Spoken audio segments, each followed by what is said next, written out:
ইয়া আইয়ুহাল্লাযীনা আমানু ইন্নামাল খামরু ওয়াল মাইসিরু ওয়াল আনসাবু ওয়াল আজলাম রিজসুম মিন আমালিশ শাইতান। হে ঈমানদারগণ, নিশ্চয়ই মদ, নিশ্চয়ই জুয়া, নিশ্চয়ই দেবদেবী, নিশ্চয়ই ভাগ্য নির্ণয়ক স্বর, এগুলা হলো নাপাক, এগুলা শয়তানের কাজ। ফাজতানিবুহু, এইগুলা থেকে তোমরা বিরত থাকো। বলেন তো, চারটা জিনিসকে আল্লাহ নাপাক বললেন, এর মধ্যে 2 নাম্বার জুয়া। জুয়াকে আল্লাহ বলছে নাপাক। বলেন জুয়া কি? আমাদের সমাজের কিছু জুয়ার চিত্র শোনেন। রাস্তা দিয়ে হাঁটতেছে যুবকরা, টেলিভিশনের সামনে দাঁড়ায় বলবে আজকে অমুকে জিতবে, জিতলে এত টাকা, না জিতলে এত টাকা। এটা চলন্ত জুয়া। আরেকটা জুয়া আছে, খেলা দেখবে, দেখার সময় বলার যদি খারাপ হয়, ব্যাটসম্যান যদি ভালো হয়, তাহলে বলবে এই ওভারে এত রান হবে, হলে এত, না হলে এত। এটা চলন্ত জুয়া। আরেকটা জুয়া আছে, ঘরে বৈশা মোবাইলে অ্যাপসের মাধ্যমে জুয়া খেলা। আপনি পৃথিবীর যে কোনো প্রান্তে থাকেন, মোবাইলে অ্যাপসে আপনি জুয়া খেলবেন যে আজকে অমুকে জিতবে। এটা হলো মোবাইলে অ্যাপসের জুয়া। মোবাইলে অ্যাপসের যে জুয়া খেলেন, এই অ্যাপসের অ্যাড দেয় কারা? যাদের গেঞ্জির পিছনে 7, 8, 9, 10, 11, 75 লেখা, এই জাতীয় সেলিব্রিটি যারা, তারা এই জুয়ার অ্যাপসের অ্যাড দেয়। আর ওই অ্যাপস আমার মুসলমান সন্তান ঘরে বৈশা ওই অমুসলিমদের দেওয়া জুয়ার অ্যাড মিলিত যে জুয়ার অ্যাপস আছে, সেই জুয়ার অ্যাপসের মধ্যে আসক্ত হয় আমাদের মুসলমান সন্তান। এটারে বলে অনলাইন জুয়া। কি জুয়া? অনলাইন জুয়া। অনলাইন জুয়া খেইলা এই কয়েকদিন আগে আপনার আমাদের বাংলাদেশের একজন ভাই প্রবাসী দেশে আসছে, 22 লক্ষ টাকা মাইর খেয়া আত্মহত্যা করে মারা গেছে। এই আপনার গত 7-8 দিন, 8 দিনের ঘটনা। তাহলে জুয়া এটা নাপাক জিনিস। পৃথিবীর বর্তমানে যত বড় বড় আসর আছে, সব আসরে জুয়া আছে। বিপিএল বলেন, আইপিএল বলেন, পিএসএল বলেন, ফিফা বলেন, আইসিসি বলেন, যা বলবেন সবগুলাতে জুয়া আছে। আপনি সবগুলা নিয়ে গুগলে পড়াশোনা করেন, সবগুলোর মধ্যে আপনি জুয়া পাবেন। জুয়া ছাড়া কোনো বড় আসর জমে না। এখন আপনারা বলেন জুয়া পাক না না পাক? তো যেই কাজে জুয়া আছে সেই কাজ দেখা যাবে না। আওয়াজটা দিয়ে কমে গেল। হ্যাঁ, চোখ আমার আপনার বিরুদ্ধে সাক্ষী দিবে কিয়ামতের ময়দানে। সহিহ বুখারীর বর্ণনা 6612, 6697 নম্বর হাদিস। এই হাদিসের মধ্যে আছে, ক্বালা রাসূলুল্লাহ সাল্লাল্লাহু আলাইহি ওয়াসাল্লাম, ইন্নাল্লাহা কাতাবা আলা ইবনি আদম হাজ্জাহু মিনাজ জিনা আদরাকা যালিকা লা মাহালা। আল্লাহ তাআলা আদম সন্তানকে জিনার পরীক্ষা দ্বারা পরীক্ষা করবেন। ফাজিনাল আইনি আন-নাজরু, চোখের জিনা হলো দেখা। ওয়াজিনাল লিসানাল মানতিক, মুখের জিনা কথা বলা। ওয়ান নাফসু তামান্না ওয়া তাশতাহি, অন্তরের জিনা কল্পনা করা।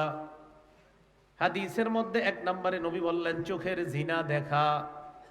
যাকে দেখা সরাসরি চোখের জিনা, তাকে যেখানে দেখবেন সেখানেই চোখের জিনা হবে। সেটা মোবাইলে বলেন, টেলিভিশনে বলেন, যেখানে বলেন সেখানে দেখবেন, এটা চোখের জিনা হবে। আল্লাহ জিনা থেকে আমাদেরকে হেফাজত করেন। তাহলে চোখ, এই চোখ কিন্তু আমার আপনার বিরুদ্ধে সাক্ষী দিয়ে দিবে কিয়ামতের ময়দানে। এই জন্য মনে রাখবেন, আন-নজরু সাহমুম মিন সিহামি ইবলিস। নজর, চোখ হলো ইবলিশের একটা বিষাক্ত তীর। চোখ হলো ইবলিশের একটা বিষাক্ত তীর। এটার মাধ্যমে সে মানুষকে পথভ্রষ্ট করার চেষ্টা চালায়। আল্লাহ আমাদেরকে হেফাজত করেন। এই হলো আপনার চোখের সাক্ষী। এরপরে আয়াতে আল্লাহ বলেন ওয়া জুলুদুহুম, চামড়া তাদের বিরুদ্ধে সাক্ষী দিবে। সেদিন মানুষগুলা চামড়াকে বলবে ওয়া ক্বালু লিজুলুদিহিম লিমা শাহিদতুম আলাইনা। মানুষ বলবে চামড়া, তুই কেন আমাদের বিরুদ্ধে সাক্ষী দিলি? চামড়া জবাব দিয়ে দিবে আনতাকানাল্লাহুল্লাযী আনতাকা কুল্লা শাই, যে আল্লাহ চাইলে সবকিছুকে কথা বলাইতে পারেন, ওই আল্লাহ আজকে আমি চামড়াকে কথা বলার যোগ্যতা দান করছেন। চামড়া সেদিন কথা বলবে, আমার আপনার বিরুদ্ধে সাক্ষী দিয়ে দিবে। কয় প্রকার সাক্ষী গেল? 2। 1 নাম্বার গেল জমিন, 2 নাম্বার গেল অঙ্গ প্রত্যঙ্গ। আল্লাহ আমাদের সকলের অঙ্গ প্রত্যঙ্গ গুনাহ থেকে হেফাজত করেন। আমরা যেন এই জমিনের উপর থাইকা কোনো গুনাহের সাক্ষী জমিনে না বানাই। জমিনের উপর গুনাহ থেকে আল্লাহ আমাদেরকে হেফাজত করেন। সাক্ষী নাম্বার 3, সম্মানিত লেখক ফেরেশতাগণ, 30 নম্বর পারা একটা সূরা আছে, সূরার নাম সূরাতুল ইনফিতর।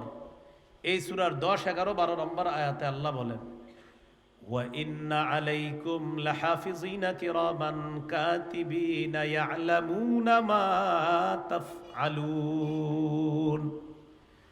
নিশ্চয়ই তোমাদের কাছে আছে সংরক্ষিত ফেরেশতাগণ, সম্মানিত লেখকগণ, তোমরা যা করো তারা তা জানে। 25 পারা 14 নম্বর পৃষ্ঠা সূরা যুখরুফের 80 নম্বর আয়াতে আল্লাহ বলেন, বালা ওয়া রুসুলুনা লাদাইহিম ইয়াকতুবুন। আমার ফেরেশতাগণ তাদের কাছে থাইকা তারা যা করে তাদের সমস্ত কর্মকাণ্ড লিপিবদ্ধ করে ফেলে। প্রিয় ভাইরা, আমার আপনার যত কর্মকাণ্ড সব লিপিবদ্ধ করে ফেরেশতারা। কিয়ামতের ময়দানে তৃতীয় সাক্ষী হবে ফেরেশতারা। ফেরেশতারা সাক্ষী দেওয়ার পর আল্লাহ বলবেন, এভিডেন্স কোথায়, দলিল কোথায়, প্রমাণ কোথায়? তখন প্রমাণ উপস্থিত করা হবে। কি প্রমাণ? যেই প্রমাণ আমার আপনার গলার নিচে ঝুলিয়ে দিছে। সত্যি বলছি, আমরা এখানে যারা আছি আমাদের প্রত্যেকের গলার এই জায়গার মধ্যে ছোট্ট একটা খাতা, মেমোরি কার্ড আল্লাহ ঝুলিয়ে দিছে। 15 পারার 2 নম্বর পৃষ্ঠা আল্লাহ বলেন, ওয়াকুল্লা ইনসানিন আলজামনাহু তাইরাহু ফি উনুকি। আমি প্রত্যেক মানুষের গলার মধ্যে একটা আমলনামা ঝুলিয়ে দিছি, প্রত্যেকের গলার মধ্যে অবধারিত করে দিয়েছি। আমার আপনার গলার মধ্যে এটা আছে, আমার আপনার প্রত্যেকের গলায় আছে। আজকে একটু পরে এই মুহূর্তে আমরা যে যা করতেছি আমাদের সবকিছু লিপিবদ্ধ হয়ে যাচ্ছে গলার এই ছোট্ট কাগজের মধ্যে, সব রেকর্ড হয়ে যাচ্ছে। এখানে বসা আছেন, এটা রেকর্ডেড। এরপরে যা করবেন সব রেকর্ড হয়ে যাবে, সব রেকর্ড হবে।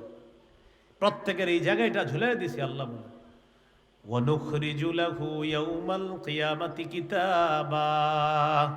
আমি কিয়ামতের ময়দানে আমলনামা বই আকারে বের করব। বলেন, আমাদের এই আমলনামা কি আকারে বের করবে আল্লাহ? বই, বই, বই।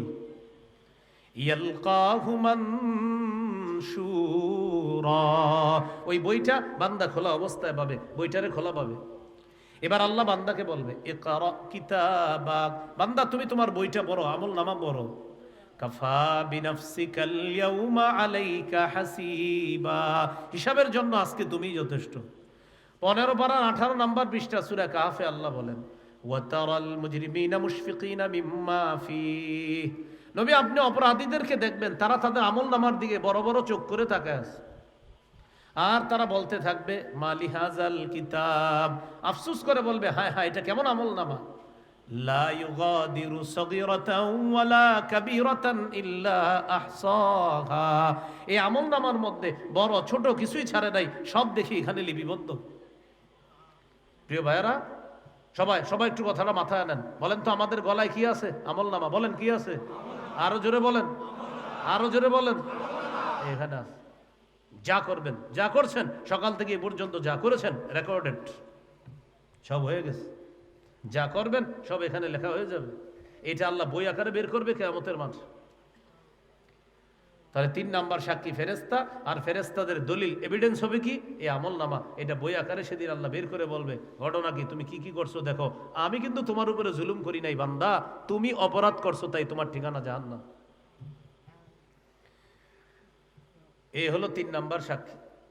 4 নাম্বার প্রধান সাক্ষী, যেই সাক্ষীর অন্য কোনো সাক্ষী দরকার ছিল না, তিনি হলেন আল্লাহ। আল্লাহ তাআলা বলেন, ওয়াকাফা বিল্লাহি শাহীদা। সাক্ষী হিসাবে আল্লাহই যথেষ্ট।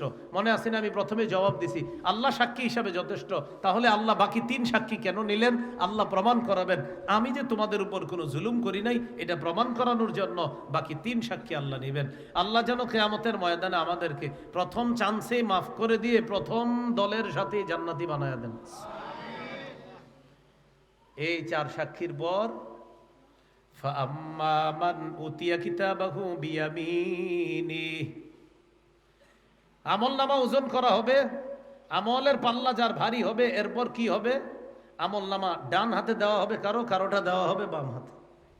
ডান হাতে যার আমলনামা দেওয়া হবে, ফায়াকুলু হাউম ইকরাউ কিতাবিয়া। এই ব্যক্তি অন্যদের কাছে গিয়ে বলবে, আমার আমলনামাটা পড়ে একটু দেখো, আমি পাস করছি।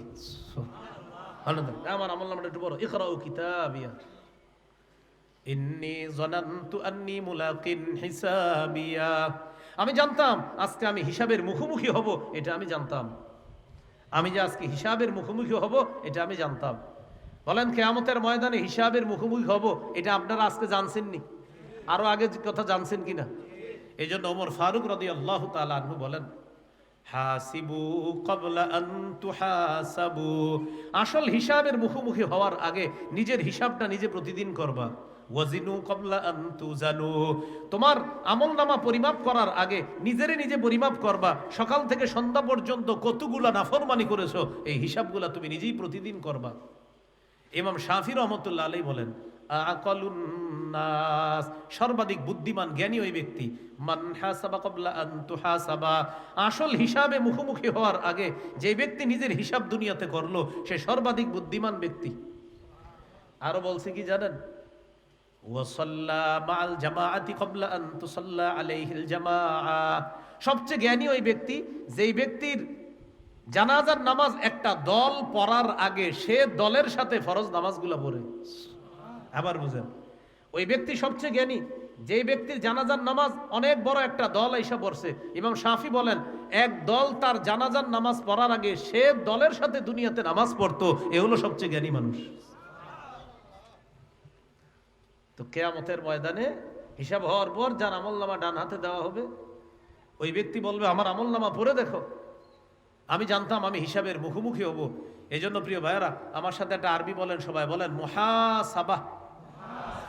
এবার আরেকটু বাড়ায় বলবেন, বলেন মুহাসাবাতুন নাফস। বলেন বাংলা আত্মসমালোচনা। এবার বলেন তো মুহাসাবাতুন নাফস অর্থাৎ আত্মসমালোচনা। এটা প্রতিদিন নিজে নিজে করবেন যে আমি আজকে কি করলাম, হায় হায় আমি কি করলাম, গত মুহররম থেকে এই মুহররম পর্যন্ত আমি কি করলাম। 1447 হিজরির মুহররম আমি পেলাম, এবার 1448 হিজরির মুহররম আমি পেয়ে গেলাম। 1447 হিজরির মুহররম থেকে 1448 হিজরির মুহররম, এক বছর আমি কিভাবে কাটাইলাম, এই হিসাবগুলা নেওয়া, প্রতিদিনের হিসাব প্রতিদিন নেওয়া, এটাকে বলে আত্মসমালোচনা। এই ব্যাপারে কোরআনেও ইঙ্গিত আছে। সূরা হাশরের 18 নম্বর আয়াত, 28 পারা 7 নম্বর পৃষ্ঠা, সূরা হাশরের 18 নম্বর আয়াত। এই আয়াতে আল্লাহ বলেন, ইয়া আইয়ুহাল্লাযীনা আমানুত্তাকুল্লাহ, হে ঈমানদারগণ তোমরা আল্লাহকে ভয় করো। ওয়াল তানজুর নাফসুম মা কদ্দামাত লিগাদ, প্রতিটা মানুষ যেন চিন্তা করে সে আগামীকালের জন্য কি সঞ্চয় করেছে, কি প্রেরণ করেছে, আগামীকালের জন্য কি প্রেরণ করেছে, এটা যেন চিন্তা করে। বলেন তো কোন কালের জন্য? আবার বলেন আগামীকাল কবে? বলেন কালকে। বলেন আগামীকাল কবে? এই আগামীকাল দ্বারা উদ্দেশ্য আখিরাত। আখিরাত দ্বারা উদ্দেশ্য কি? আয়াতের তাফসীর হলো, আল্লাহর কাছে আখিরাতের তুলনায় দুনিয়াটা কেমন যেন একদিনের সমান। এই দুনিয়া একদিনের সমান আখিরাতের তুলনায়, এর মানে এই দুনিয়াটা হলো একদিন আখিরাতের তুলনায় একদিনের পর, মানে আজকের পর কি? আগামীকাল। এই জন্য আল্লাহ বললেন গাদ লিগাদ, প্রত্যেকটা মানুষ যেন আগামীকালের জন্য চিন্তা করে সে কি প্রেরণ করলো, কবরের জন্য, আখিরাতের জন্য। এরপরে আল্লাহ কি বলে দেখেন, ওয়াত্তাকুল্লাহ, আল্লাহকে ভয় করো। ইন্নাল্লাহা খাবীরুম বিমা তা'মালুন, নিশ্চয় আল্লাহ তোমাদের কর্মকাণ্ড সম্পর্কে সম্যক অবগত। খবীর বলছে, খবীরের ব্যাখ্যা হলো আল্লাযী ইয়ালামুস সিররা ওয়াল আলান, যিনি গোপন প্রকাশ্য সব কথা জানে তাকে বলে খবীর। এই যে আমি এখন আপনাদের সামনে কথা বলতেছি, এটা আল্লাহ জানেন, শোনেন। ভাই আপনারা কেমন আছেন সবাই? এটাও আল্লাহ শুনছে, আল্লাহ জানেন। দেখেন এবার বলতেছি, আমি জোরে বলি নাই, আমি বলছি ভাই কেমন আছেন, এটা এভাবে বলছি। আল্লাহ বলেন এটাও জানি, এটাও শুনি। আমি ঠোঁট বন্ধ রাখলাম, ঠোঁটের ভিতরে মুখে আওয়াজ করলাম, মুখের ভিতরে মানে ঠোঁট বন্ধ করে মুখে কিছু একটা বললাম। আল্লাহ বলেন এই এটাও জানি, এটাও শুনি। মুখ বন্ধ, ঠোঁট বন্ধ, শুধু মনে মনে কল্পনা করলাম। আল্লাহ বলেন এটাও জানি, এটাও শুনি। খবীর, খবীর, যা করো সব জানে, খবীর। এরপরে আল্লাহ বলেন ওয়ালা তাকুনু কাল্লাযীনা নাসুল্লাহ, তোমরা তাদের মতো হও না যারা আল্লাহরে ভুলে গেছে। তোমরা তাদের মতো হও না যারা আল্লাহকে ভুলে গেছে। ফানসাহুম, ফলে তাদেরকে আল্লাহ আত্মভোলা বানিয়ে দিয়েছে। আত্মভোলা বানিয়ে আল্লাহকে ভুলে যাইতে যাইতে যাইতে যাইতে কিছু মানুষের এমন অবস্থা হয়, আল্লাহ বলতে যে তার একজন রব আছে এই কথাটা সে একসময় ভুলে যায়। তো আল্লাহ বলেন তোমরা তাদের মতো হয়েও না যারা আল্লাহকে ভুলে গেছে। এই আয়াতের ব্যাখ্যায় আল্লামা ইবনুল কাইয়িম রাহমাতুল্লাহি আলাইহি বলেন এই আয়াত দ্বারা ইঙ্গিত হলো মুহাসাবাতুন নাফস, আত্মসমালোচনা করা, প্রত্যেক মানুষ চিন্তা করা যে আমি আগামীকালের জন্য কি প্রেরণ করলাম। আগামীকাল মানি আখিরাতের জন্য, আগামীকাল মানি কবরের জগতের জন্য, আমি কি প্রেরণ করলাম এই চিন্তা করা প্রতিটা মানুষের জন্য। মনে আসেনি কোথায় ছিলাম? ডানাতে আমলনামা যার দিবে সে বলবে আমি জানতাম আমি হিসাবের মুখোমুখি হবে। বলেন তো সবাই কি বলবে? আমি জানতাম আমি হিসাবের মুখোমুখি হব। এখন বলেন আমরা সবাই জানিনি আমরা যে হিসাবের মুখোমুখি হব। অতএব হিসাবটা নিজেই নিতে হবে আজকে থেকে।